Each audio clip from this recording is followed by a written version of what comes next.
Bienvenue sur Live IQ avec Lisa, votre présentatrice. J'espère que vous allez très bien. C'est un plaisir encore de vous avoir sur la toile. Pour tous ceux qui visionnent cette vidéo, vous êtes la très bienvenue. Abonnez-vous et faites partie de Live IQ. Alors, mes chers amis, excusez-moi si je me mets tout le temps devant ma caméra et je vous parle. C'est juste que je veux vraiment qu'on prenne conscience. Je veux vraiment que de 2018 jusqu'en 2020, on sache vraiment que les politiciens, ceux qui veulent le pouvoir, ceux qui sont déjà au pouvoir, sachent que la conscience ivoirienne est vraiment réveillée. Et je le fais parce que je me sens concernée. Je suis une Africaine d'abord et je voudrais que mes frères prennent conscience. Alors le titre de la vidéo est « Pourquoi donnez-vous à Rihanna 2 milliards de francs CFA alors que les étudiants ont 56 000 francs CFA de salaire par mois ou les travailleurs ?» Et donc, mes chers amis, dans cette vidéo, c'est juste pour vous dire que c'est toujours la même chose quand il s'agit de la Côte d'Ivoire. Je vous ai déjà dit dans une vidéo que les enjeux dans ce pays sont d'ordre financier. C'est-à-dire, la Côte d'Ivoire a assez de richesses. La Côte d'Ivoire est un pays qui est très dynamique. Et donc, il y a encore des gens, après qu'on les a déguerpis de leur maison, qui dorment encore dehors. Les enfants dorment dehors. Les femmes enceintes dorment dehors. Où est-ce qu'on va avec tout cela? Il faut savoir que quand les gens n'ont pas de logement, il y a plus de maladies qui se multiplient, l'insécurité qui se multiplie, le mal-être qui se multiplie, les mœurs qui se multiplient. Il faut vraiment que le gouvernement, il faut vraiment que vous fassiez quelque chose pour ces personnes-là. Parce que, en principe, lorsque on te prend ta maison ou on rase ta maison, il y a toujours un plan de sortie. C'est-à-dire qu'il y a des logements, même si ce sont des logements qui sont très simples pour ces gens-là qui sont dehors.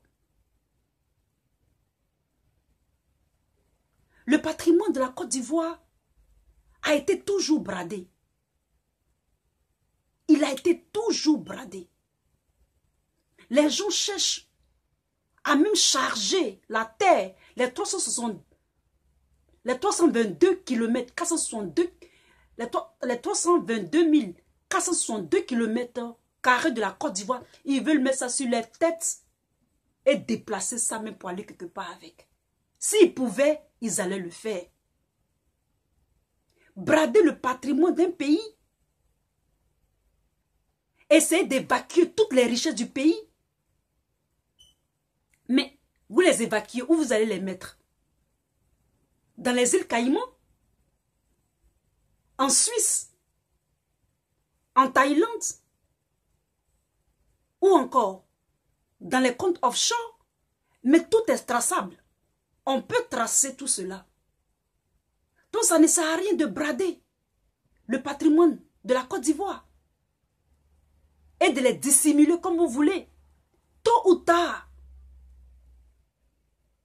nous allons tracer. Il faut savoir que l'Afrique du Sud a un genre de système. C'est comme une organisation indépendante qui sait combien les multinationales prennent à l'Afrique sans payer d'impôts. Même avec les APE. Nous savons comment est-ce que les APE marchent. Les politiciens, vous êtes vraiment en train de jouer vos derniers cartes. Vous êtes vraiment en train de jouer votre dernière carte de corruption en sacrifiant la jeunesse ivoirienne, en sacrifiant le patrimoine ivoirien, en vendant les terres à des nations étrangères.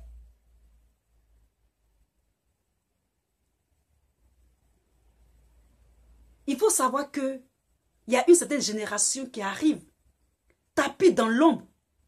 Lorsqu'elle va se lever, ce ne sera pas de la rigolade.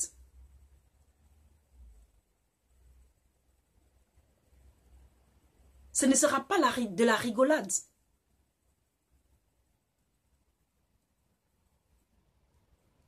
Ce n'est pas une vengeance.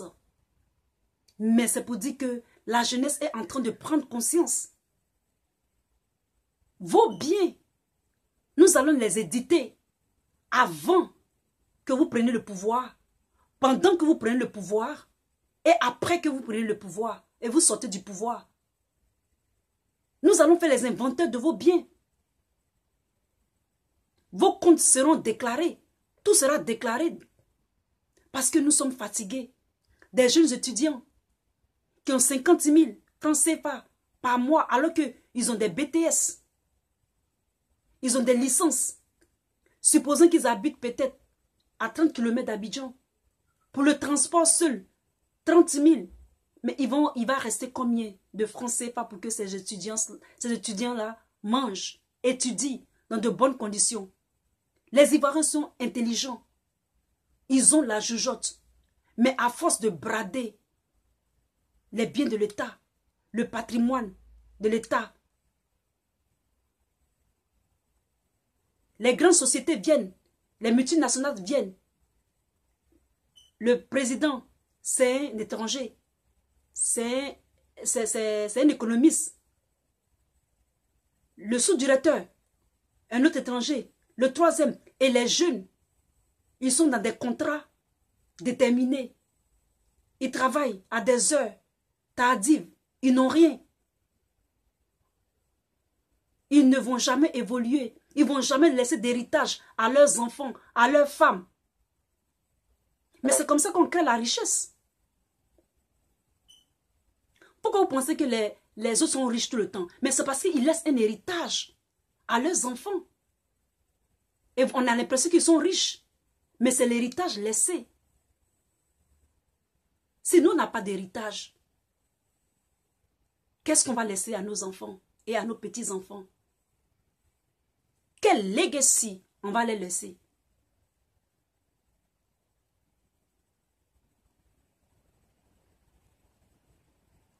Ne vendez pas le pays. Même si vous vendez, nous allons les récupérer.